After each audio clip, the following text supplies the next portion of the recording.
My name is Ewan Henderson. I am the Inspector for Firearms Licensing covering North Command. Well, the legal basis for firearms licensing is first of all the Firearms Act 1968. That covers firearms and shotgun legislation. And then the Air Weapons and Licensing Scotland Act 2015, which is a lot newer. That covers the air weapons side of things. And our purpose is to keep people safe, protect the public and the individual from the threat of harm from owning or being in possession of a firearm. Members of the public need firearms for a variety of reasons. You have, for example, those who do sport, enjoy shooting, target shooting or stalking or whatever it is. You've also got estates for estate management. You've got a whole number of different reasons, legitimate reasons to possess a certificate and a licence and weaponry. I'm Jamie Smart. I'm Chairman of NFU Scotland's Legal and Technical Committee, and I farm in West Lothian, 200 acres, all arable, growing wheat, barley, oilseed rape and some grass that I make for hay. Almost entirely our use of firearms is for pest control. There are many threats from wildlife as far as farming is concerned. Protecting our crops from pigeons, crows, rabbits, and then also for protecting livestock from, again, it's mostly crows and corvoids, you know, and protecting especially young lambs at lambing time. I'm Ben Clinch. I'm the Forestry Manager for Murray Estates, and we're in Doon at the moment, which is one of the woods that I look after. This, unfortunately, is red deer damage caused by stags cleaning their antlers during the summer, taking the velvet off, and this is causing us significant problems because it's opening the tree up to fungal wounds. It'll then get in contact with the trees, the surrounding trees, and that will then spread to those other trees. So where we've got bits of damage like this, it's quite economically damaging to our operation. The other obvious thing is that whilst it's stood up and growing, it's taking in and locking up carbon as well. And this is why we are controlling red deer in the plantations throughout the year.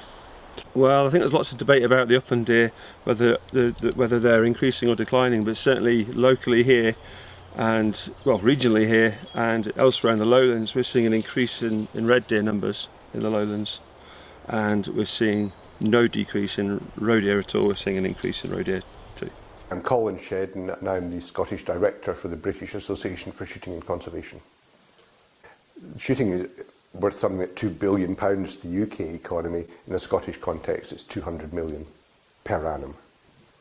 The first thing is that we normally say that the shooting community is one of the most law-abiding sectors of society. So you need to be law-abiding before you can shoot, before you can get firearm, shotgun or air weapon certificates. We also try to make sure that shooting is as safe as possible, get an enviable record in Scotland for shooting safety. And we do that through a number of training courses and other events where we encourage not just safe gun handling, but respect for quarry, for instance, and obviously conservation of the countryside. My name is Tony Mayer. I'm the Chairman of the Scottish Clay Target Association. Clay pigeon shooting it's got a long history. It's more than 150 years old. Started sometime in the 1860s, but the Scottish Clay Target Association has been around since 1929. The Scottish Clay Target Association has over 1,100 members. All these members don't always shoot in the competitions, but they have an active contingency of about 650 people shooting the competitions throughout the year.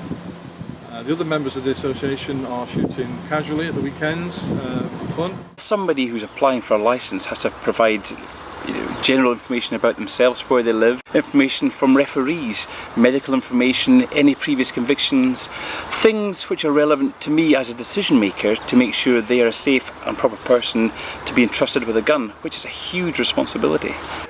Licensing takes place in every country. Not everyone is allowed access to firearms. There has to be some vetting. And the system that we have in the UK and the system that's employed in Scotland works very well indeed. For shotgun and firearms licences to be entrusted with the gun, you have to have robust security. The Home Office have guidance which was issued in 2005, which I would also, refer anybody to if they're applying for a licence. It's very important that when you're not using your weapon, it's locked away. It's very important that if you have a weapon in a house and you have maybe young children or people that aren't authorised to possess it, that they don't get constructive hands-on, which A is illegal but B endangers them because they might not know what they're dealing with. So if you're cleaning or whatever your gun, put it away as soon as you've finished with it. Things like key safes, really important. Separating your keys away from the cabinet, making sure that only you have access to your cabinet, really important. We want to make sure that you're not, as an applicant, exposed to risk, but also that the public aren't exposed to risk by maybe having an inadequate security. When it comes to mental health and certificate holders, mental health is so commonplace in society nowadays. We have to be completely and utterly aware of the individual needs of somebody who may be suffering from a mental health issue. What we do as an organisation, we tie in closely with family, we tie in closely with relatives, the GP, other influencers, for example employers who may be able to help us. This isn't to try and cash people out, it's trying to support them. A lot of the time, if somebody has a licence and their mental health problems, we'll just press the pause button until they get better, and a significant amount of times the weapons are returned once the mental health issues have been resolved and the person's well again. The overriding concern for us is usually the applicant or the individual who owns the certificate's well-being, and that will never change. If there's any risk to the individual, they won't be getting a firearm. So we would recommend anybody that has any concerns, first of all, speak to a shooting association, but also speak to us. We're there to speak to the public at any time. The revocation of a licence is again down to public safety. That's why we do it. We have to act within these two pieces of legislation to try and ensure the ongoing public safety. Now, somebody may have ongoing mental health problems which aren't solvable at that time. You might have committed an offence, a criminal offence, which is contrary to the high expectations we require of a certificate holder. There's a whole host of reasons for somebody to be revoked, but it comes down to threat and risk. Is that person a threat or risk to the public, or are they deemed to be unsuitable to hold, which is a responsible obligation, which is getting a licence?